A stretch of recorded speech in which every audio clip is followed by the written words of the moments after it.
Right, so we are live. Just going to do a quick live on how to color grade or do a basic color grade of your phone footage or drone footage. More often than not, when you create footage from your phone, you've probably got it on automatic settings, which is absolutely fine. But what you will find is that the default settings, they might be a little bit oversaturated and they might just be a little bit too sharp, or the exposure is all over the place because you're moving the camera around way too much. So what we're going to do is we're just going to show you the three basic concepts of the color grade part of the process, just so that you can balance things out. And these concepts, they literally apply to almost every software, whether it be on a mobile phone with CapCut, or like what I'm using here today, DaVinci Resolve, which you can download free for a PC. It's fantastic. Now, if you don't know who I am, I'm Byron Phillips and I run Datrician Media, and we are a video production company, and we offer a full tailored solution, whether it be training, consultation, or full end-to-end process.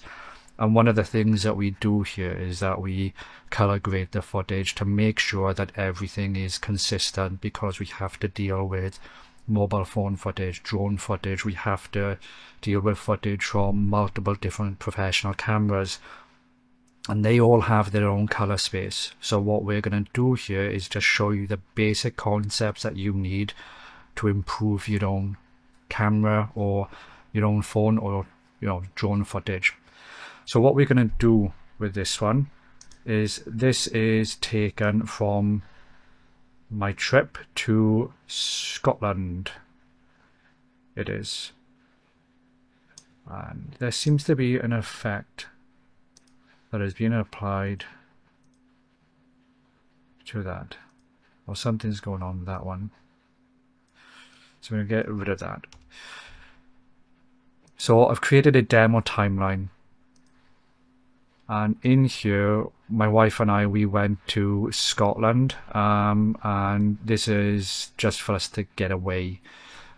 But I took the DJI Neo, which is a fantastic selfie drone, and this shoots in automatic settings, so I don't have much control over, for instance, the sharpness, the contrast, the exposure. It's all automated, and that is a good thing because it just allows me to get out and about and get some nice video. But at the same time, I need to marry this up with other footage.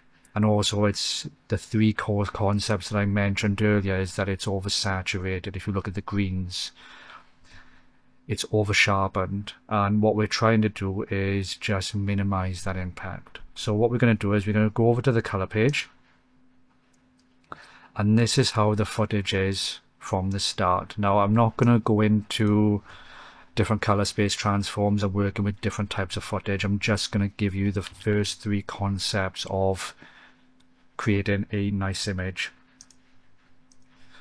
So what we have to deal with when you're thinking about improving your image is first the exposure, the saturation, and then the color temperature. Does it look that it's in the right color temperature? Because believe it or not, even though the camera does this automatically, like outside now, daylight, it's 5600 Kelvin. When you're looking at a sunset or sunrise, that's around 32 or less than that. And then in the evening, when it's getting dusk and it's slowly turning into night, that's getting cooler. So that might be in 7000 to 10,000 Kelvin. Now, you don't need to worry about that, but what that does mean is that the camera is making that choice for you. And if the clouds go over or anything like that, then it can alter the color balance. Now, what we're not trying to do, we're not trying to get worked up or worried about it. We're just going to set a point that we like. We're just going to work on that, and then understand that we've improved the image and it will shift, but we're not going to worry about it. So like I said, the first thing we're going to want to do is work on our exposure. Now, sometimes you might not need to do anything with this. The second one then is going to be, I'm going to say saturation, no, contrast and saturation. Contrast sat, and then call this balance, which is the color temperature. How does the image look? So the way that I I demonstrate this, or I do this. This is a waveform, and it gives me a good idea of the exposure that is going. So as we can see through adjusting the scene, this is actually not clipping. So it's done a good job. The camera has. I could increase it, I could decrease it, but what I'm going to do for this one is that I'm just going to drop those shadows just a little bit, which is this area here. So if I point the reticle, you can see where everything is on the image. So I'm just going to pull this down just a little bit, just to make the shadows just a little bit darker. And then if we turn that off and on, it's a slight change. And what we're going for, we're not making drastic changes, we're just slightly improving the image, and that's what you want. Now, contrast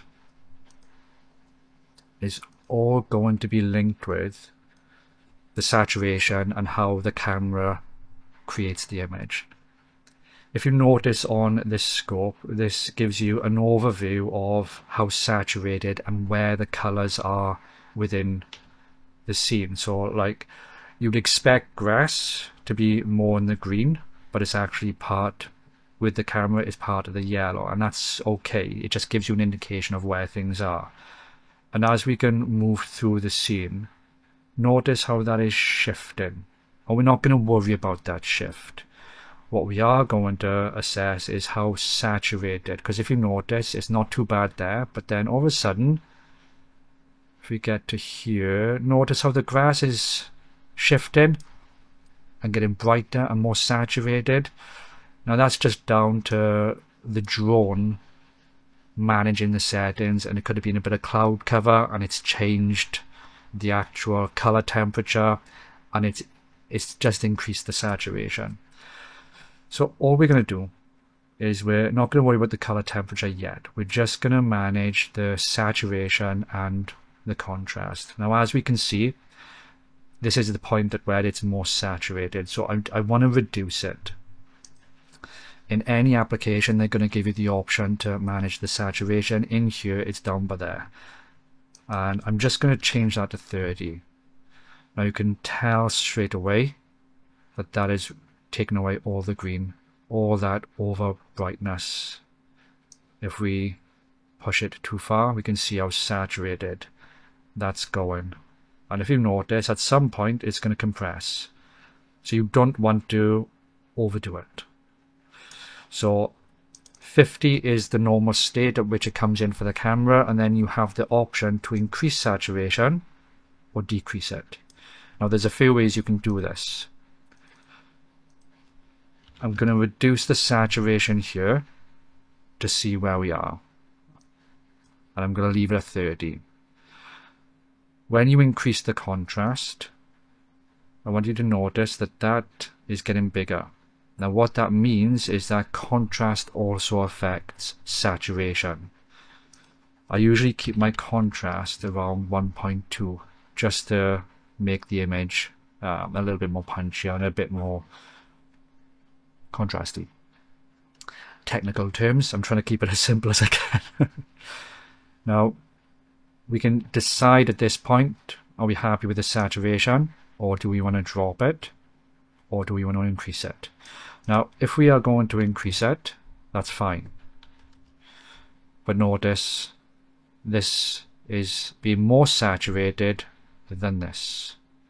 Now that is because of the hues of the color, and some hues are more saturated than others, and I'll give you an example of this. In DaVinci Resolve, it lets us know where the saturation is. So in this, there's a hue versus sat, and it's telling me the greens and the yellows are oversaturated, more so in the yellow.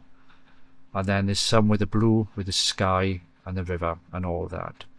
Now, if I wanted more saturation, but I didn't want it overly saturated in there because it's not balancing with this tool, I can select it and I can drop that saturation down.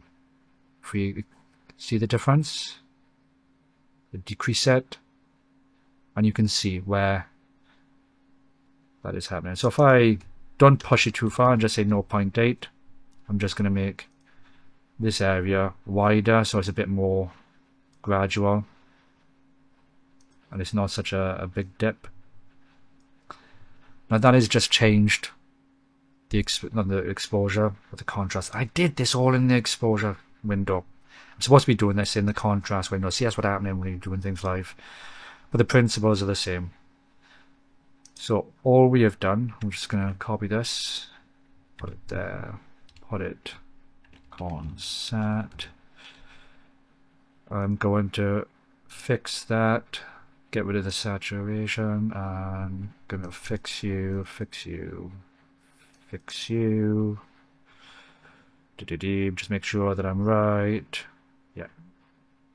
And then I'm going to reset you, and then we're back to where we should be. So all I've done is split it out. So when I'm working in the exposure node, all I know is that I've changed the shadows. When I'm working with the contrast and the saturation, I know that I've worked with those two. And I'm actually going to dial this back a little bit more, 35. Now we're going to get over to the balance. Your camera is making all the choices for you.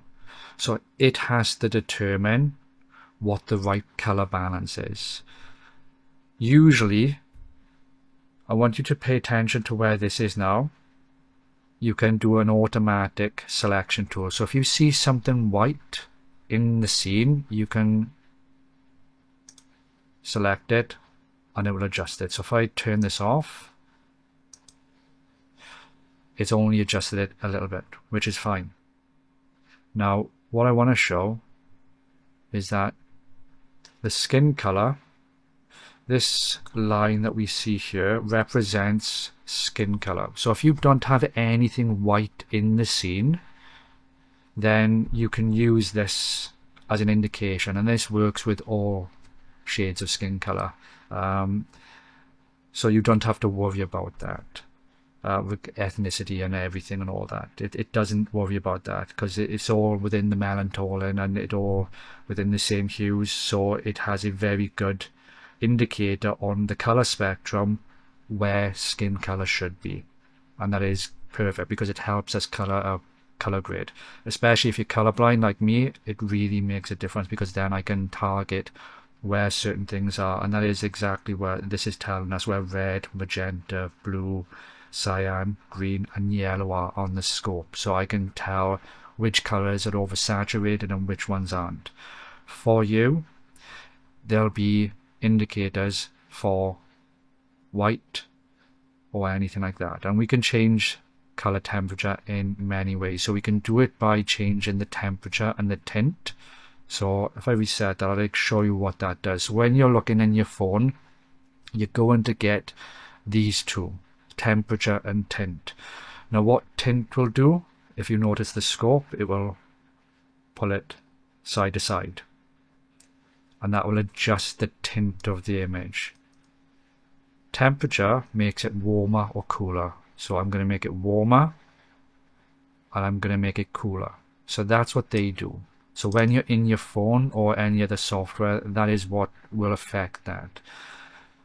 So like I said, if you have nothing white in the scene, you can select this. Now if you notice, that's not dead center, the circle is not dead center to the line, so that means then I can shift this over if I'm concentrating on skin tones. Now this is for the ladies. If you are wearing foundation and you apply a heavy shade of orange, or you over apply, and this is not a dig, I'm just giving you why sometimes the skin colors might not look right.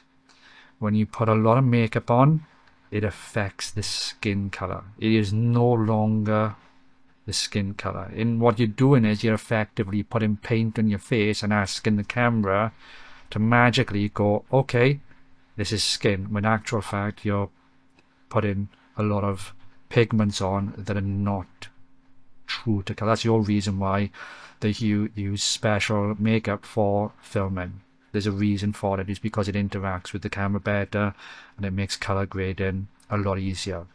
And this is why Snapchat filters are so popular. Please stop using filters. Please. I beg of you. So what we're going to do, we're going to adjust the tint on this. So if we notice, it's not quite in the center. So I'm just going to shift this over and I'm just going to check this again. And we can see now that it's more or less back to where it should be. So we can safely say that we've adjusted the exposure to where we want it to. We've reduced that saturation where it's just a god-awful mess of just oversaturated colors. And what you're going to find is that reds, greens and blues, depending on the camera, will have a preference. So like with the DJI Neo, it is heavily saturated in the greens, not so much in the blues or the reds. My Panasonic GH5, that is more so in the reds, so I got to be careful with skin tones. I think certain other cameras like the Sony might be more heavily towards magenta, but I'm not exactly sure. But this is one of the ways I would help correct that. With the Insta360, that is also quite heavy, but it's more so in the blues. So I got to make sure I correct for that. And the reason why we're doing that is that every time you use your phone or other type of footage, you're trying to keep a cohesive image. And when it's shifting all over the place, it doesn't look amazing. And what you're trying to do is not have distraction. You're trying to tell a story. So how can we inform the color grade that helps the story? So those are the three things, and this will be anything with a mobile phone, whether you're using CapCut, they will have exposure, contrast or saturation, and they will have a white balance. And those are the three things, and those are the three things that we are doing here. So when I then turn the grid off, you can see the difference. Now you might not like it with the exposure that down, so we can lift it up if you want to. And if you're going to lift it up, we do it with the offset and we just make it a little bit brighter. How you manage that is entirely up to you. It's aesthetic at the end of the day. But I'd argue that is much, much nicer. It's more pleasing to my eyes. I don't look at it. I'm now focusing on what the action is, as opposed to, dear Lord, look at the green of that grass. It would drive me nuts. So if we watch that back, you can see, not that green, it's the yellows. All that is just oversaturated. And by us just tweaking, we've made a massive difference. And you might be thinking, okay, well, what the hell is the point? Well, like with this video now, I'm doing a video on digital detox. We went away to Scotland and it was absolutely stunning. But one of the things that I wanted to do is to get a nice amount of footage. And I'm using that footage to emphasize that article and that video. But this is the difference between those three that I showed you. So balance, exposure, I've got contrast and saturation separated here, and I'm doing my white balance up here. Different reasons for it, and that would be way too much of a video to go into. But if you notice, that is much, much. So look at that. To me now, when I look at that, it's oversaturated in the greens, the blues a little bit. I just like a bit more downplaying it a little bit. It's much nicer. But also with that, the other reason is I have to get this to match to other footage, and this is the Insta360. And it comes out looking like when the filters are all turned off and all the adjustments. So this is the base camera that I base everything on, and I'm trying to get the DJI to match this. Which was it this one? No, it was this one.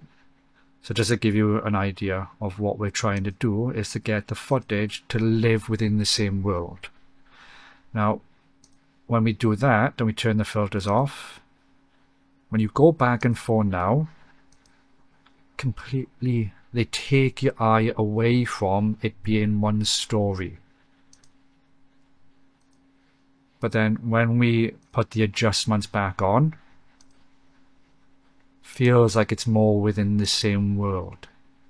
And then you drive narrative. But taking, don't stop taking footage with your mobile phone or anything like that, because I do it. The Insta360, the OBSpot, the DJI Neo, I left these all on automatic settings. And as long as you got those three basic concepts of fixing the exposure, fixing the saturation and the white balance, you can get a lot of things to live in the same world.